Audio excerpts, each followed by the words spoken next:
Vámonos entonces con un gran amigo de Fidel y de Chávez, a la Nicaragua sandinista, atacada por medios,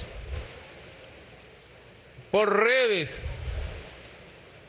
pero ahí está de pie, con Sandino, sonriente con su carabina, y con ese pueblo, comandante presidente Daniel Ortega, por vía de videoconferencia en esta cumbre con la tecnología del siglo XXI, en medio de la pandemia, cumbre semipresencial. Vamos a darle la palabra al comandante presidente Daniel Ortega Saavedra, Managua, Nicaragua. Gracias, querido hermano presidente de la República Bolivariana de Venezuela, Nicolás Maduro Moro. Nuestro saludo al pueblo heroico de Bolívar, de Chávez, de Nicolás. Nuestro saludo a los soldados y oficiales que hoy están desfilando, conmemorando el 200 aniversario de esa batalla histórica, la batalla de Carabobo. No es casual que en este año 2021 estemos conmemorando bicentenario de independencia en la región centroamericana y también más al norte, México.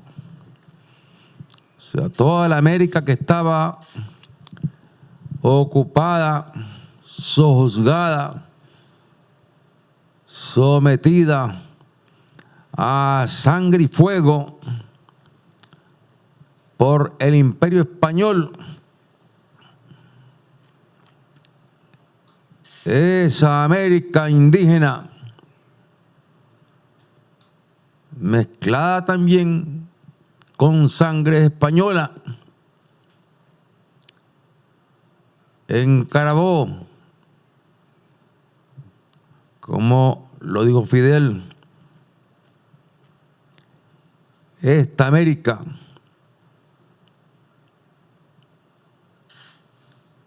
dijo basta y echó a andar el carro de la historia. Y al echar a andar el carro de la historia, esta América, como bien lo había enunciado Fidel, esta América ha dicho basta y echó a andar el carro de la historia. Porque fue determinante la batalla de Carabobo. Fue el golpe estratégico, el golpe mortal a la estructura de dominación que el Imperio Español, estructura de dominación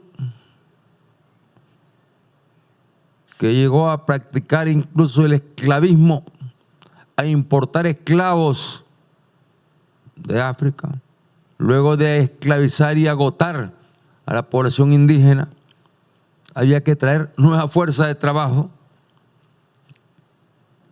y la trajeron de África. Y quienes dominaban esta América,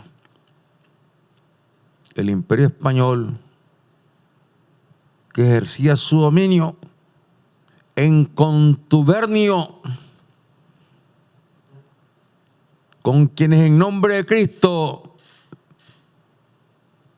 bendecían la esclavitud la pérdida de vidas de las familias indígenas, la destrucción de los patrimonios indígenas, tratando de borrar la historia, tratando de borrar la cultura indoamericana. Pero con esa fuerza de la cultura indoamericana se alzaron los pueblos en nuestra América.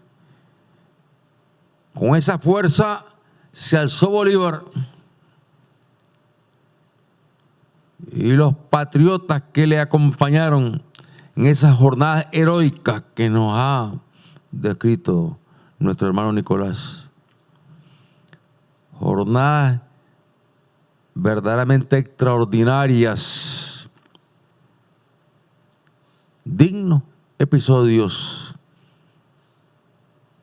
vividos por los héroes que abrieron el camino, abrieron la ruta para la independencia,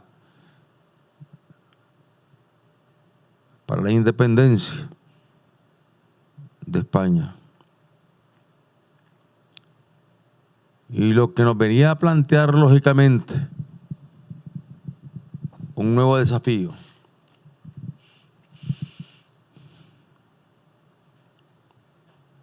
Esa fue nuestra primera independencia. Luego habría que luchar como estamos luchando por nuestra segunda y definitiva independencia.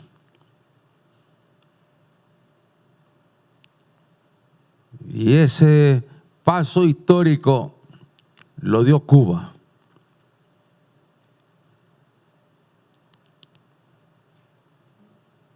Y luego otros pueblos avanzamos en el mismo camino, liberándonos, al igual que Cuba, con la fuerza de las ideas, de la razón y de las armas. No había otra alternativa en esas circunstancias históricas. Y así se produce la revolución sandinista.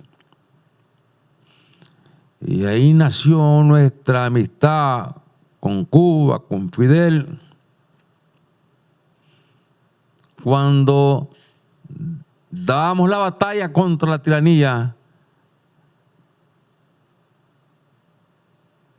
que no era más que dar la batalla contra el imperialismo.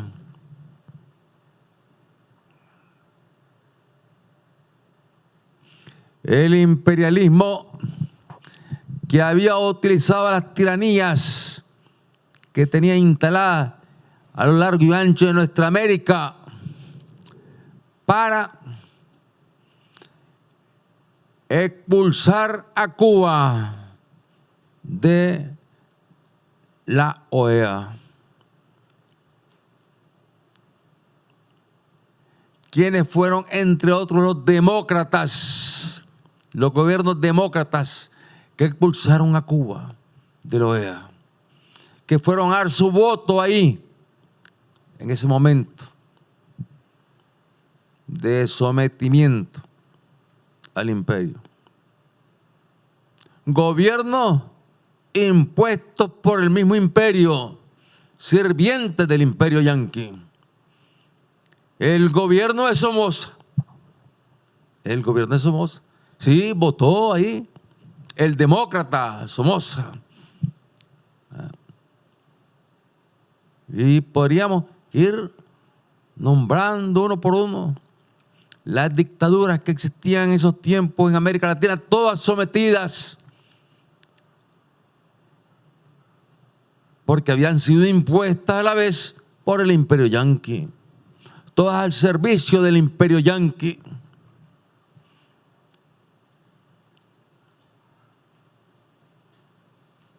Y ahí, más bien, al ser expulsada Cuba de la OEA, en esas circunstancias históricas, Cuba más bien estaba logrando, gracias a Dios, salir de esa cloaca que estaba ensuciando y empañando, y sigue ensuciando y empañando a los pueblos de nuestra América, que somos miembros todavía, y que de una vez por todas deberíamos de dejar de ser miembros de esa cloaca.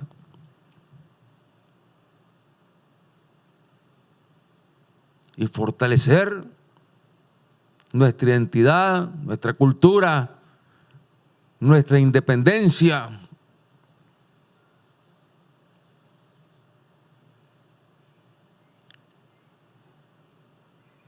Está claro que ese es un instrumento de dominación del imperio yanqui, que ha sido utilizado no solamente para expulsar a Cuba, sino para invadir naciones que luchando por la libertad se convertían en una amenaza para los enemigos de la libertad, es decir, para el imperio yanqui. Pues la OEA en los últimos tiempos, la que organizó la invasión a República Dominicana, eso no se puede olvidar, no se debe olvidar.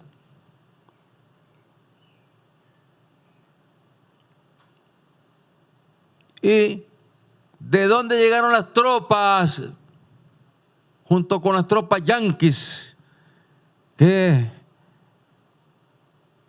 llegaron a ocupar el sagrado suelo dominicano? Las tropas de Somoza se incorporaron a esas tropas libertadoras, como les llamaban.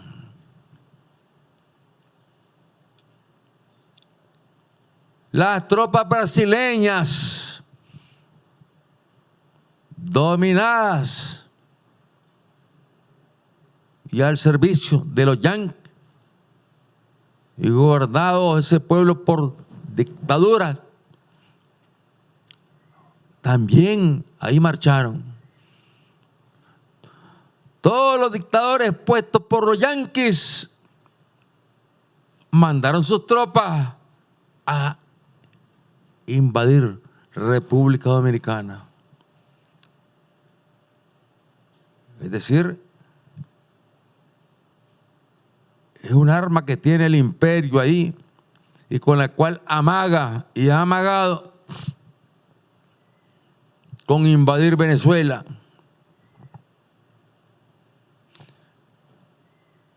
No ha renunciado a invadir ni Cuba ni Nicaragua. Siempre dicen que se dan todas las opciones.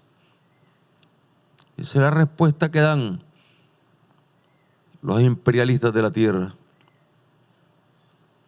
Y por eso pienso que estamos librando una batalla donde, por un lado, después de 200 años, estamos transitando en la construcción de nuestra segunda y definitiva independencia. Y a pesar de las diferencias en el campo ideológico, a pesar de la influencia del imperio frente a la OEA instrumento de vergüenza y de muerte del imperio yanqui en circunstancias que solamente momentos históricos de heroísmo, de firmeza, de libertad, de amor a la integración y a la unidad de los pueblos se pueden producir. En esas circunstancias logramos, los latinoamericanos y caribeños, logramos la reunión de nuestros pueblos, de nuestras naciones en la comunidad de estados latinoamericanos y caribeños. Un milagro gracias a los procesos revolucionarios que por diferentes vías se venían desarrollando en nuestros países y donde indiscutiblemente destacaban nuestro hermano, el comandante Fidel, y nuestro querido hermano, el comandante Hugo Chávez. Vanguardia de vanguardia en esa batalla. Defensores de esos principios de unidad. Y estamos con ese nuevo instrumento, que ese nuevo instrumento es el instrumento que va a enterrar totalmente a la OEA. La comunidad de estados latinoamericanos y caribeños va a enterrar a la OEA. Y entonces podremos decir, los latinoamericanos y los caribeños, ahora sí somos libres, ahora sí somos independientes, ahora sí contamos con una unidad, un punto de encuentro que nos da la fortaleza que nos quitaban el imperio con sus instrumentos. Y en estos días de pandemia,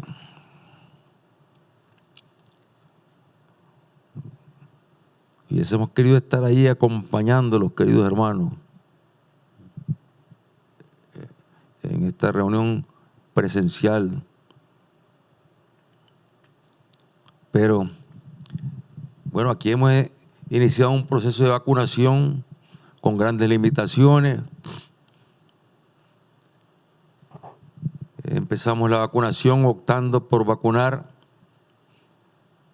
a las personas con enfermedades graves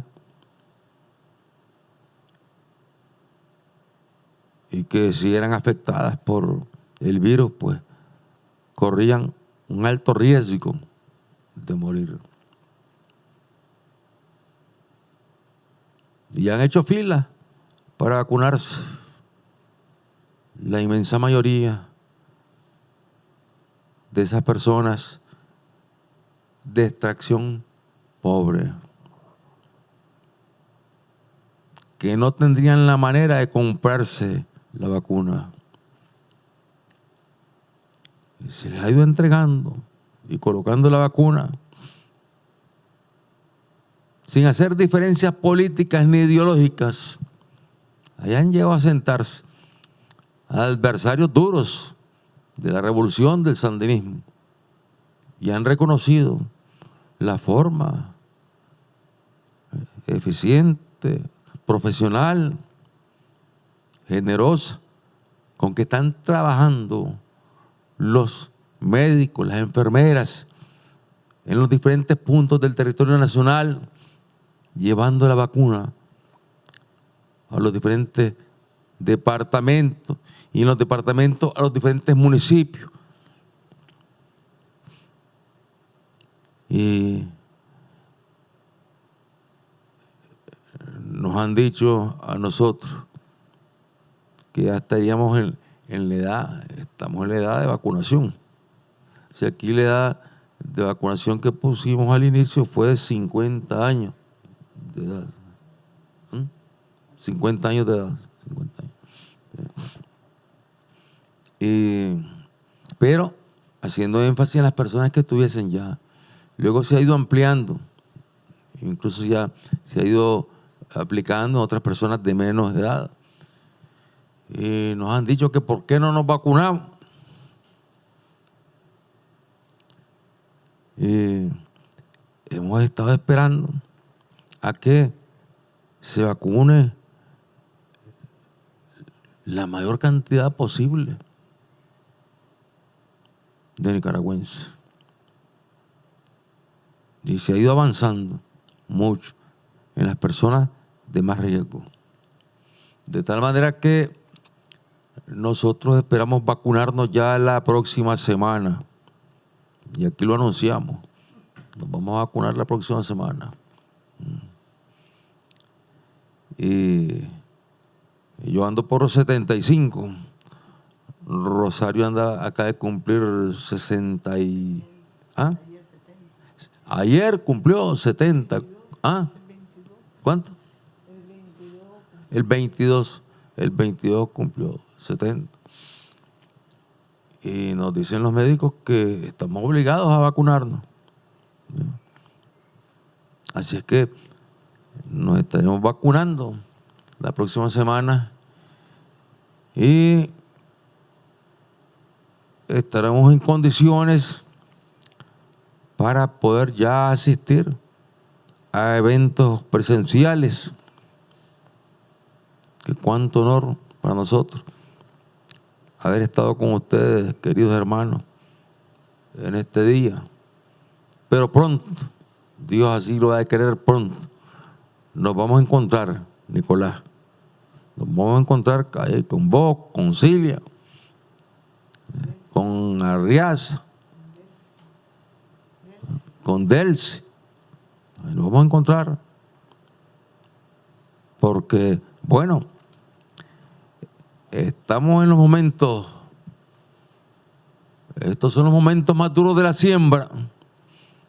El imperio nos ve creciendo, nos ve fortaleciéndonos, le quieren dar golpe de estado al profesor Castillo. Sí, aquí están saliendo algunas informaciones donde hablan de que le están dando larga, y de hecho no permitir que el profesor asuma la presidencia en Perú.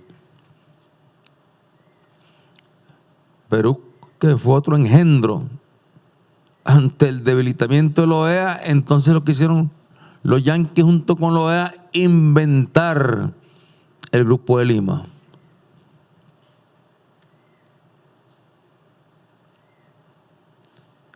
Pero es más grande la fuerza de los pueblos. Nos están lanzando más amenazas.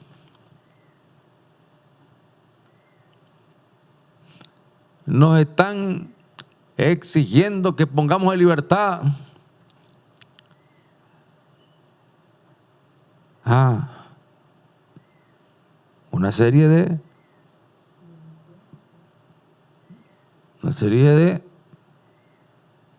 ciudadanos sobre los cuales hay elementos probatorios de delitos de lavado de dinero. Lavado de dinero que proviene de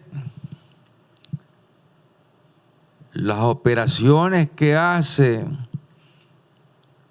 el gobierno norteamericano y sus agencias de inteligencia para filtrar recursos a través de diferentes organismos, filtrar millones de dólares, encubriendo los que son para determinadas obras, pero luego resulta que el dinero se mueve en otra dirección para promover golpes de Estado como el que promovieron en abril del 2018. Todo eso está quedando claro. Hay 20 personas detenidas. Ahí están rasgándose las vestiduras. ¿Por qué? Porque son agentes al servicio de los yanquis. Aquí hay miles de ciudadanos detenidos.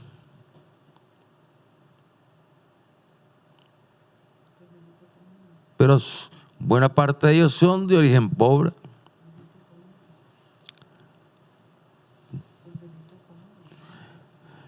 La mayoría son de origen pobre. Y está detenida gente pobre que robó ropa de una alambrada donde están colgando la ropa para que se secara. Y van a la cárcel. Ahí no hay derechos humanos que se preocupen. O gente pobre que cae en la delincuencia, o jóvenes que andan robando celulares. Bueno, y no hay más camino que capturarlos. Porque tiene que dar un poco de orden, de estabilidad. Es decir, tiene que haber estabilidad, tiene que haber seguridad, tiene que haber respeto a la ley. Y la ley no está para aplicarse solamente a la gente pobre que delinca.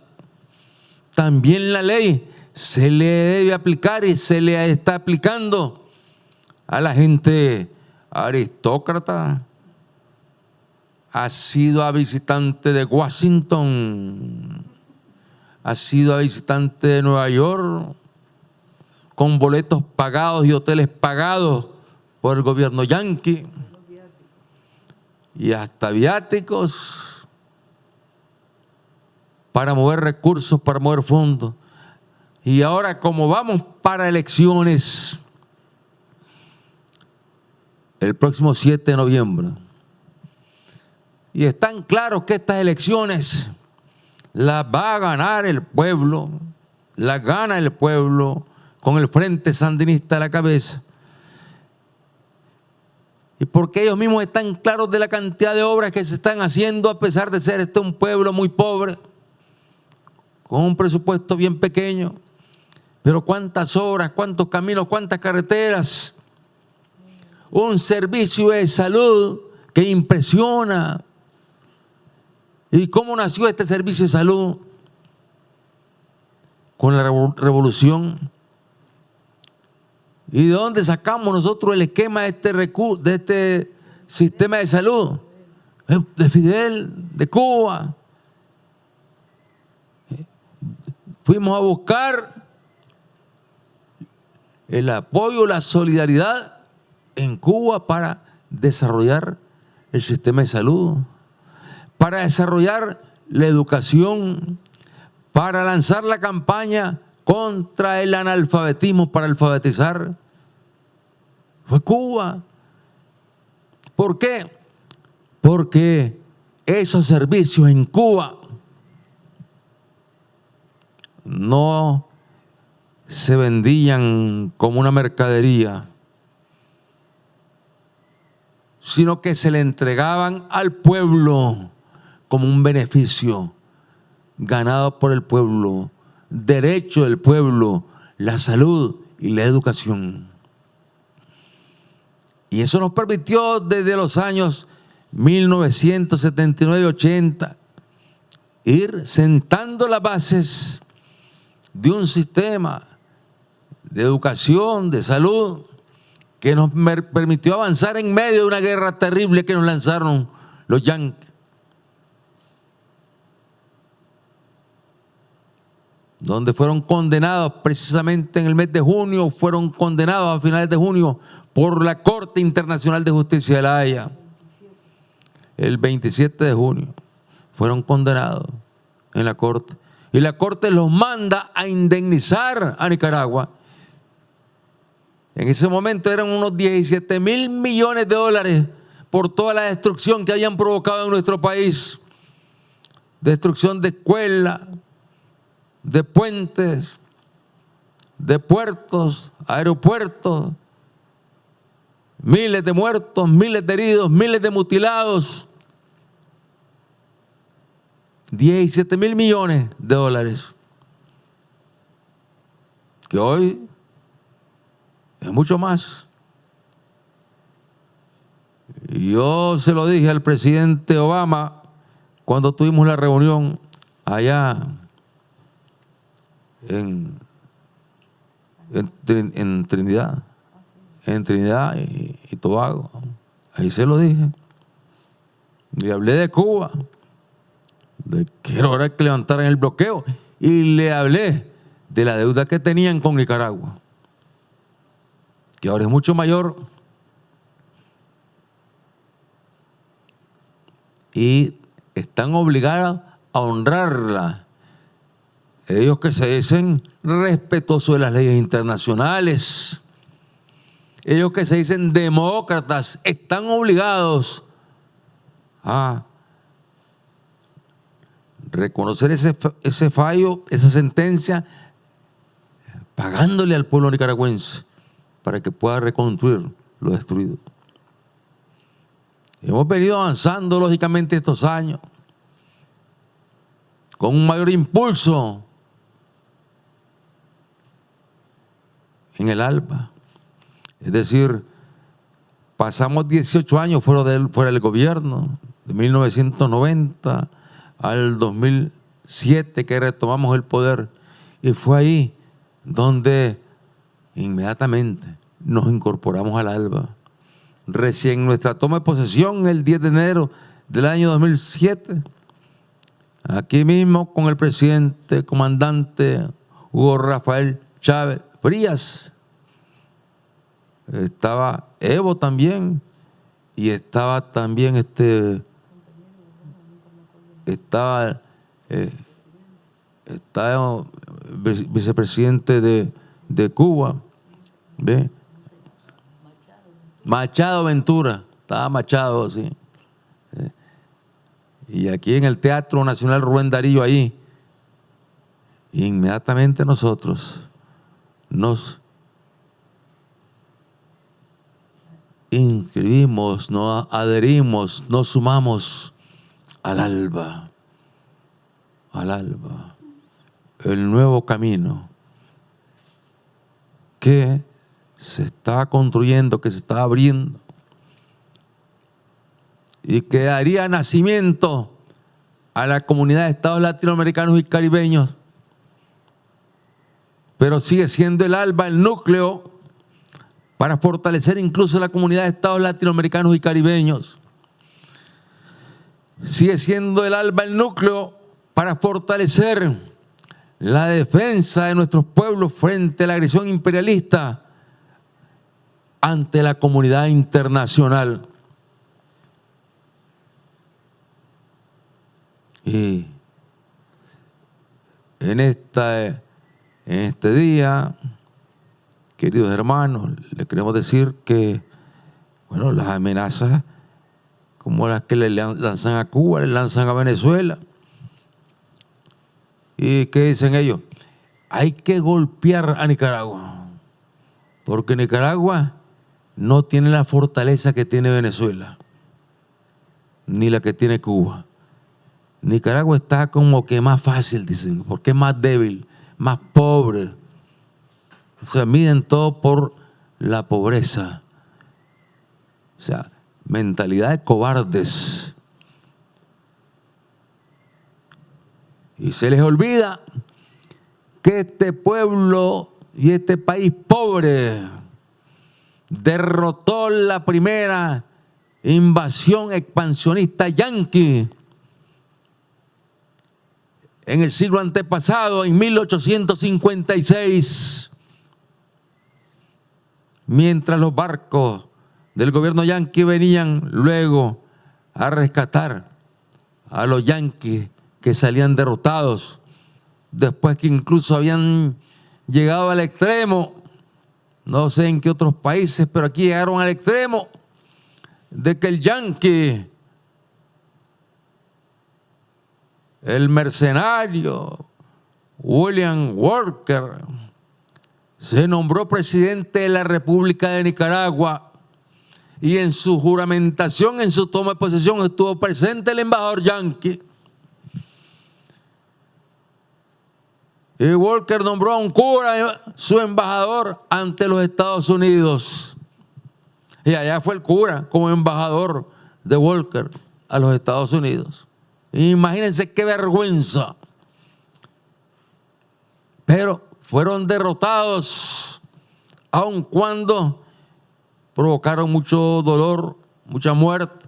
Incendiaron la ciudad de Granada, ya en un arrebato de cólera cuando se veían derrotados. Incendiaron la ciudad de Granada y dejaron un rótulo que decía: aquí fue Granada. Pero este pueblo no se desmoralizó, porque eran los yanquis. Y cuando un soldado nicaragüense, el sargento Andrés Castro, se quedó sin munición porque los fusiles que tenía la tropa nicaragüense eran fusiles que no eran de repetición. Entonces, ¿qué hizo? Tomar una piedra y se la lanzó al yanqui y logró derribar al yanqui Andrés Castro. Ese es nuestro héroe nacional, está entre nuestros héroes nacionales. Y luego vinieron nuevamente los yanquis a invadir Nicaragua, derrocando un gobierno que no les servía a ellos, un gobierno liberal, y lo derrocaron. Pero vino la rebelión encabezada por otro héroe, el general Benjamín Celedón, y se dieron los combates. Y cuando a Celedón, cercado por las tropas yanquis que habían desembarcado en el puerto de Corinto y que habían marchado de Corinto hasta Masaya por tren, cuando las tropas yanquis encabezadas por un coronel le dicen a Celedón que se rinda, Celedón manda una carta a su familia, pero además le responde a los yanquis que él no se rinde, que él está luchando por honor y amor a la patria, y que está consciente, y le escribe a su familia, a su esposa, a sus hijos. Y el 4 de octubre del año 1912, el mismo día de su cumpleaños, ahí en combate, entrega su vida el general Benjamín Celedón. Y se mantienen las tropas yanquis sobre este pueblo. Y organizan elecciones las tropas yanquis aquí en Nicaragua. Y organizan ellos el Consejo Supremo Electoral con altos oficiales a la cabeza, un coronel presidiéndolo. Y organizan consejos electorales en todo el país. Y luego los partidos que se encuentran subordinados a los yanquis van alegremente a las elecciones. Mientras las tropas yanquis, los soldados yanquis reciben los votos y cuentan los votos y luego declaran vencedor, declaran presidente. ¡Qué vergüenza! Pero frente a la vergüenza de la dignidad, y salió Sandino a enfrentar a las tropas yanquis. Y este pueblo, sí, frágil, pequeño, pobre, descalzo. Además, en esos tiempos era un pueblo de caites y descalzo. Ese pueblo empezó a darle batalla a los yanquis con Sandino a la cabeza. Y ahí se organizó el Ejército Defensor de la Soberanía Nacional. Y ahí Sandino, desde la montaña escribió el supremo sueño de Bolívar. Porque Sandino, conocedor de Bolívar, está convencido que solamente una América unida podría ser una nación que pudiese cohabitar con el imperio yanqui. No hay otra manera. Y Sandino dio la batalla. Y los yanquis utilizaron la aviación contra Sandino. Mandaron tropas continuamente, sostenidamente. Y no lograron derrotar a Sandino. Y ahí, en el Pentágono, en el Congreso de los Estados Unidos, donde tienen ellos sus historiales, donde aparece la derrota de los yanquis en Vietnam, también no les quedó más camino que aceptar su derrota aquí en Nicaragua, porque tuvieron que retirarse sin vencer a Sandino. Y Sandino entonces trabajó buscando la paz y vino a Managua buscando la paz, estando claro que lo podían asesinar, estaba convencido. Pero ¿qué otro camino decía Sandino en esas circunstancias más que la búsqueda de la paz? Y como es de traicionero el yanqui y sus sirvientes y sus peleles, que Somoza, que había sido puesto como jefe de la guardia por los yanquis, entrenado por los yanquis, cuando Sandino baja a Managua, viene de la montaña a parlamentar para negociar el acuerdo de paz. Entonces Somoza tranquilamente le pide a Sandino que se tomen una foto y le dice que son hermanos masones, le dice a Sandino, que por lo tanto que tomen la foto y que tienen él a un hermano. Y ahí está esa foto famosa, la foto de Judas, del Judas de los yanquis, del Judas formado por los yanquis, del Judas orientado por los yanquis para asesinar a Sandino. ¿Y cuál fue el siguiente paso? Invitar a la presidencia a Sandino a una cena. Y fue Sandino allá a la cena. Y luego, cuando viene saliendo de la cena y viene bajando de una loma, ahí lo están esperando. Lo capturan el 21 de febrero de 1934 y junto con otros jefes sandinistas los fusilan, los asesinan de la forma más cobarde y traicionera. Prácticas típicas de los organismos de inteligencia de los Estados Unidos. Y entonces, luego del asesinato de Sandino, bueno, los yanquis se sentían tranquilos con su gobierno de Somoza, más de 40 años, los Somozas gobernando, armados por los yanquis, recibidos por los presidentes yanquis, reconocidos como una democracia. Pero este pueblo pobre que no perdió la conciencia, no perdió la identidad indohispana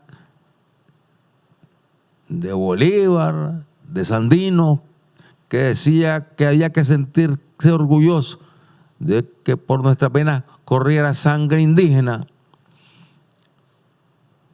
este pueblo volvió a buscar la libertad. Y la libertad aquí era salir de la opresión imperialista. Y después de miles de muertos,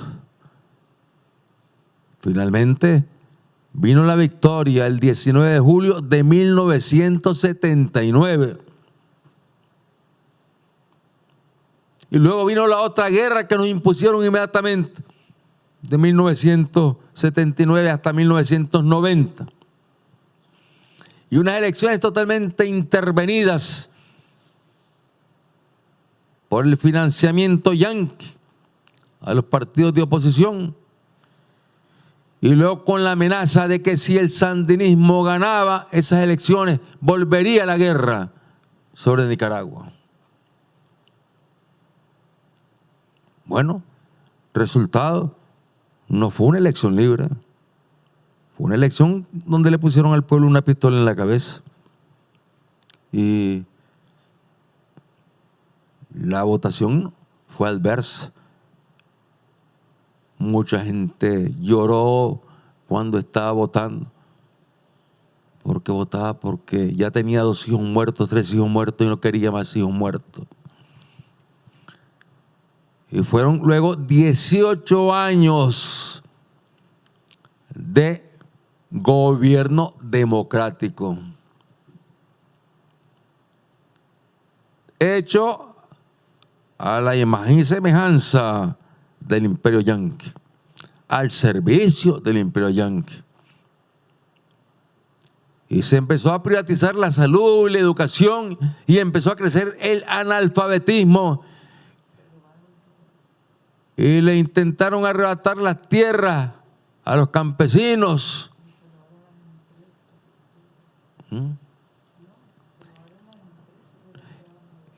Le arrebataron las empresas a los trabajadores. Se las robaron.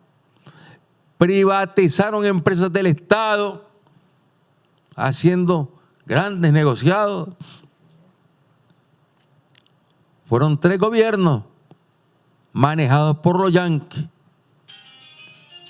Y ellos pensaban que ya el frente nunca jamás volvería al gobierno. Y tenían ellos una consigna, los agentes de los yanquis, que gritaban en sus medios de comunicación.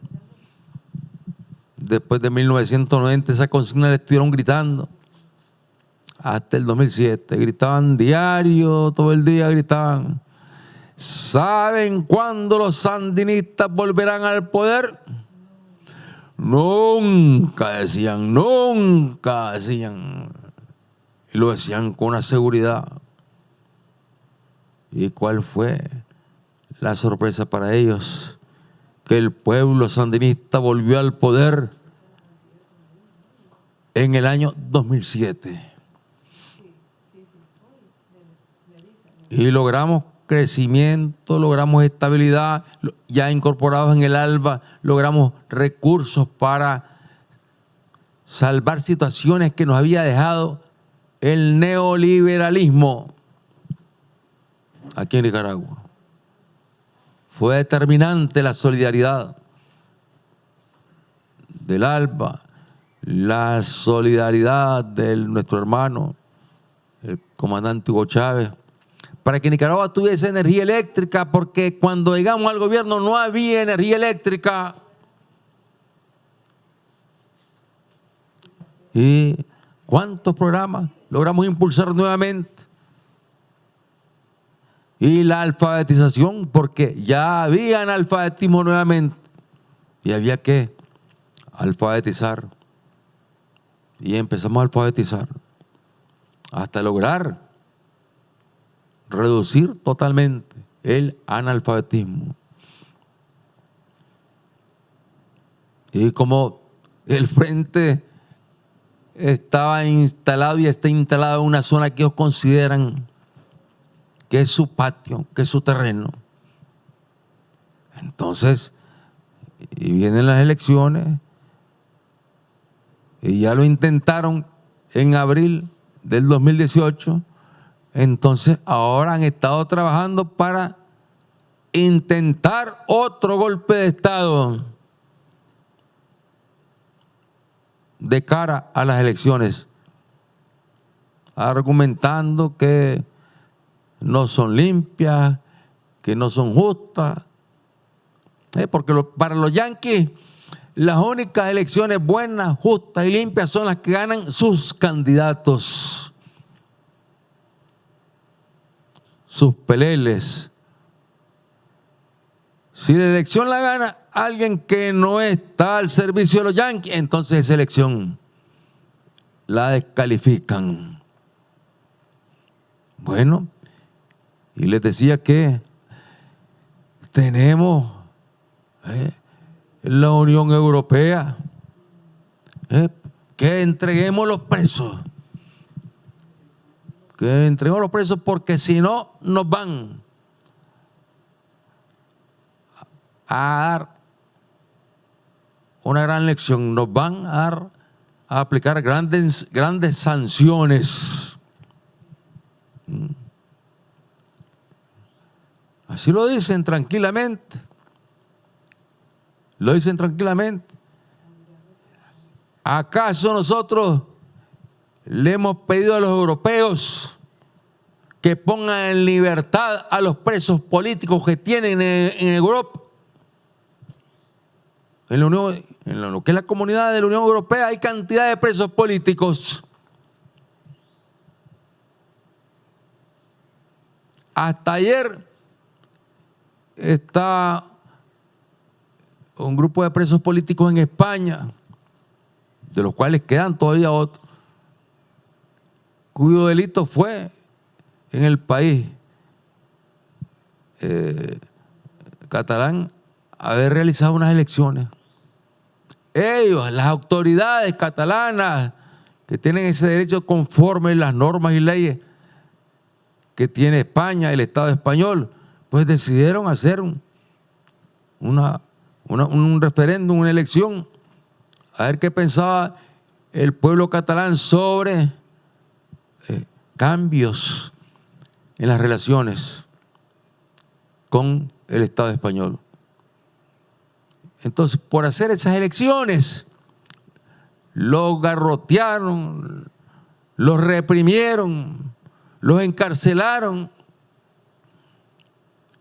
y quedó un grupo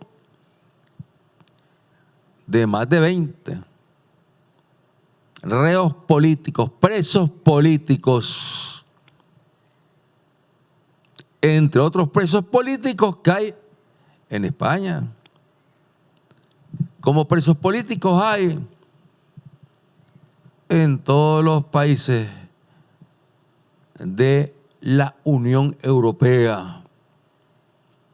No se nos ocurre a nosotros ya pedir que pongan en libertad. Son situaciones internas de ellos. Tenemos nuestro criterio al respecto. No estaremos de acuerdo, pero no nos atrevemos, no se nos ocurre ir a intervenir y decirle hay que poner en libertad a esos presos políticos. No se nos ocurre. Como no se nos ocurre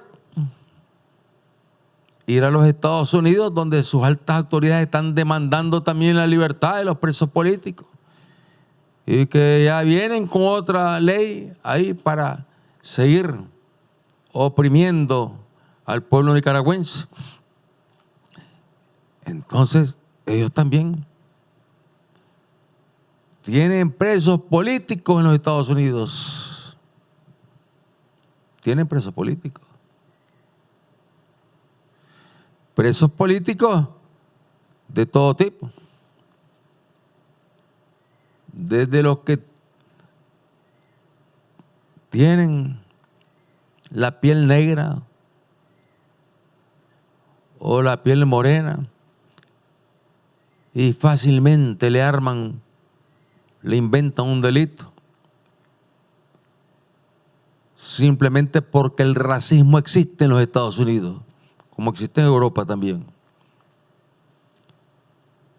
Y reconocidos por ellos mismos, aunque no les llaman presos políticos, hay más de 400 norteamericanos de los miles que fueron al Congreso a protestar porque decían que las elecciones eran fraudulentas. No es la primera vez que se habla de fraude en los Estados Unidos, pero en esta ocasión, bueno, se fueron sobre el Congreso. Y el escándalo, porque llegaron al Congreso ciudadanos norteamericanos blancos, la inmensa mayoría. Mire, de estos hay más de 400 procesados. Aquí son 20, allá son más de 400 procesados. Y podríamos decirle, suelten ustedes a todos los presos políticos que tienen en los Estados Unidos. A unos por tener la piel negra, a otros por tener la piel morena, a otros por haber ido a protestar al Congreso. Sí, fueron a protestar al Congreso y se tomaron el Congreso. Y estarían ellos de acuerdo en que nosotros le exijamos al gobierno yanqui que ponga en libertad a todos los presos políticos que están ahí y que no apliquen más la pena de muerte, porque es el único país en toda esta región que aplica la pena de muerte. O que vayamos a Canadá a decirle a los canadienses que vayan, investiguen y castiguen a los responsables de los crímenes que se cometieron con los niños, niñas que fueron encontrados, están encontrando, hoy mismo están saliendo otras noticias, encontrando los cadáveres de niños.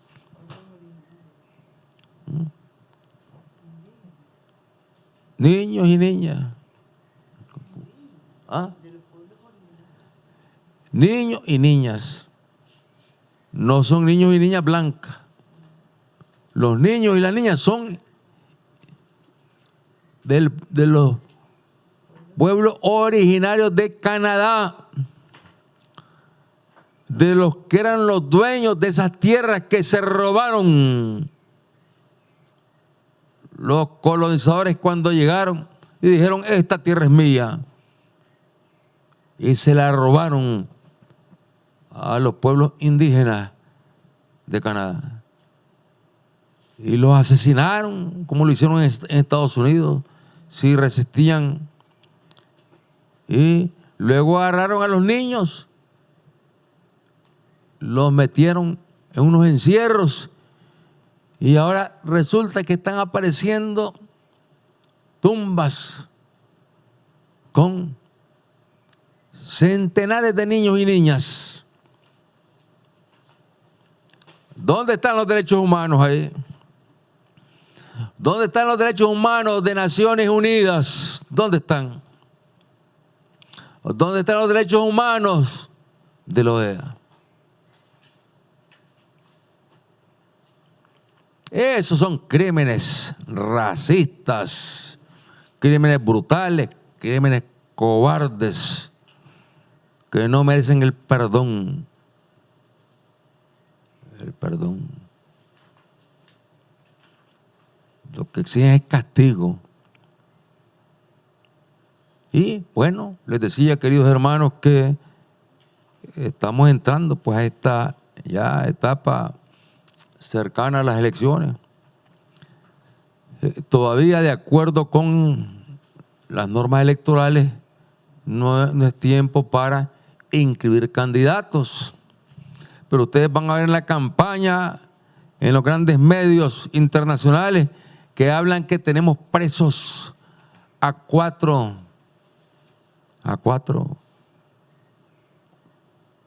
candidatos y que los otros son dirigentes políticos. Es decir, una campaña llena de mentiras, cuando hasta este momento no existe un solo candidato inscrito. Y los candidatos de la oposición venían buscando cómo hacer una fórmula, sacar una fórmula a un candidato. Se venían reuniendo en la embajada yanqui, el embajador yanqui ahí reuniéndole y exigiéndole que eligieran al fulano, a sutano, y ellos ahí peleando y discutiendo, y de repente los llevaban a la embajada de España, y después lo llevaban a otra embajada, recorriendo las embajadas europeas y la embajada yanqui, y pidiendo apoyo, pidiendo dinero. Dicho por ellos mismos, jactándose después de entrar y salir de esas reuniones, dicho en las redes, pero además a la vista del público. Una intromisión, una injerencia dirigida por los yanquis, a la cual les sirven los europeos para hacer cuerpo. Y nosotros, lógicamente, hemos llamado a los embajadores, se les ha llamado a los embajadores, se les ha dicho que están violando lo que son los acuerdos internacionales. El escándalo que harían en sus países si un embajador de otro país apareciera conspirando contra el gobierno, conspirando para promover golpes de Estado y conspirando para organizar también candidatos. ¿Cómo han hablado los yanquis de la interferencia de Rusia en sus elecciones? ¿Cómo han hablado? Ellos que son los mayores intervencionistas en las elecciones en el mundo, el gobierno yanqui. Qué cinismo. Pero bueno, son realidades. Y lo que les podemos decir, queridos hermanos, es que los nicaragüenses, con toda la fragilidad con que nos puedan ver nuestros enemigos, tenemos una fortaleza, tenemos un capital, tenemos una riqueza que es la dignidad, que es el amor a la patria. Y eso está ahí. Ha estado firme a lo largo de toda la historia. Y hoy, cuanto más nos amenazan, más fuerte, más se fortalece la dignidad de nuestro pueblo. Así como también sabemos que más se fortalece la dignidad del pueblo venezolano, del pueblo bolivariano, del pueblo cubano, de los pueblos que son agredidos, amenazados. Por eso decimos, aquí no hay rendición. Aquí no hay rendición. Aquí no hay un paso atrás. Aquí continuaremos adelante, llevando nuestro proceso electoral de la forma en que lo estamos llevando, de acuerdo con las normas internacionales, nacionales, estamos llevando, de acuerdo con nuestras leyes, de acuerdo con nuestras regulaciones, con la participación de una gran cantidad de partidos que están participando en este proceso. Y en paz, defendiendo la paz, que es lo más sagrado para este pueblo y que es lo que más reconoce del gobierno que ha logrado restablecer la paz. Y cómo con la paz se multiplican las escuelas, los puestos de salud, las carreteras, la vivienda, la siembra en los campos para contar con los alimentos del pueblo nicaragüense. Nuestro espíritu, queridos hermanos, es el espíritu de los héroes de Carabobo. Nuestro espíritu es el espíritu de Bolívar, que bien se ha dicho, con Chávez se empezó a decir, a repetir algo que es real. La espada de Bolívar camina por América Latina. Que viva el ALBA, que viva la revolución bolivariana, que viva Chávez, que viva Fidel, padre del ALBA, y que viva nuestro hermano Nicolás. Y saludos a todos los dirigentes, presidentes de gobierno. ¿Cómo? Nuestros saludos a Fidel. A Fidel, claro, Fidel está presente con nosotros. Y a Raúl, a Díaz Canel, al presidente de Bolivia, a nuestro hermano Luis Arce, a Evo, a nuestro hermano Ralph González, a nuestro hermano Rafael Correa. Igualmente nuestro saludo para Roosevelt, claro,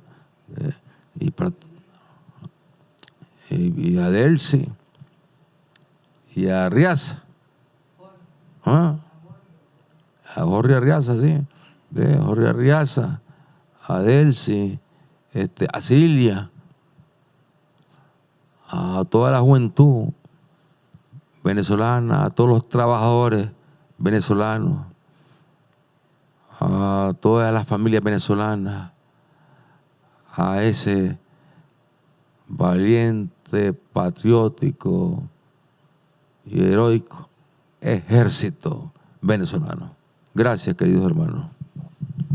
Bueno, un aplauso a Nicaragua, Nicaragua bendita, Nicaragua cristiana, Nicaragua sandinista. Saludo, comandante, presidente, querido compañero y hermano Daniel Ortega Saavedra. A Rosario, felicidades. No sabía que había cumplido años el 22 de junio. Felicidades por su cumpleaños. A toda la familia, hijos, hijas, nietos, nietas, bisnietos y bisnietas. A todo el pueblo de Nicaragua, amado pueblo de Nicaragua. Excelente discurso.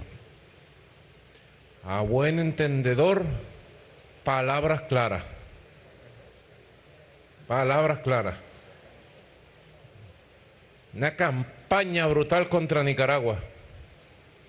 Solo por hacer justicia. Solo por hacer justicia.